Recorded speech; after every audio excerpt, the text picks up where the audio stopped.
கர்த்தரை நினைக்கும் போதெல்லாம் அது பெருமையா இருக்கும். ஹல்லேலூயா. எது பெருமை? அவர் நினைக்கிறதே ஒரு பெருமையான காரியம். அவர் நினைச்சு மனசுக்குள்ள நம்ம நினைக்கிறோம் பார்த்தீங்களா, என்னையே சொல்லு சொல்றோம் பார்த்தீங்களா, அதுவே ஒரு பெரிய மேன்மை. கலாத்தியர் 6ஆம் அதிகாரம் 14ஆம் வசனத்துல வேதம் சொல்லுகிறது, நானும் கர்த்தராகிய இயேசு கிறிஸ்துவின் சிலுவையை குறித்தே அல்லாமல் வேறொன்றை குறித்து மேன்மை பாராட்டாதிருப்பேனாக. கலாத்தியர்ல அப்போஸ்தலனாகிய பவுல் சொல்கிறார், என் தேவனாகிய கர்த்தரை அல்லது கிறிஸ்துவின் சிலுவையை குறித்தே அல்லாமல் வேறொன்றையும் குறித்து வாசித்ததான காரியம் என்னன்னா, யாரை குறித்து மேன்மை பாராட்டணும் அப்படின்னு சொல்லியிருக்காங்க.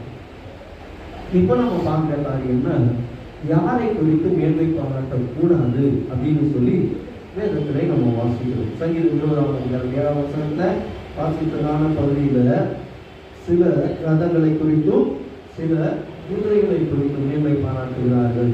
எதை மேன்மை பாராட்டக்கூடாது? நம்மிடத்தில் என்ன இருக்கிறதோ அதை குறித்து நம்ம மேன்மை பாராட்டி கொள்ளக்கூடாது. என்கிட்ட பணம் இருக்குது, வேலை இருக்குது, படிப்பு இருக்குது, சொத்து இருக்கு, அது இருக்கு, இது இருக்குன்னு சொல்லி அதை குறித்து நாம் மேன்மை பாராட்டி கொள்ள கூடாது. எரேமியா 9ஆம் அதிகாரம் 23, 24 வசனத்தை நம்ம வாசிக்கலாம்.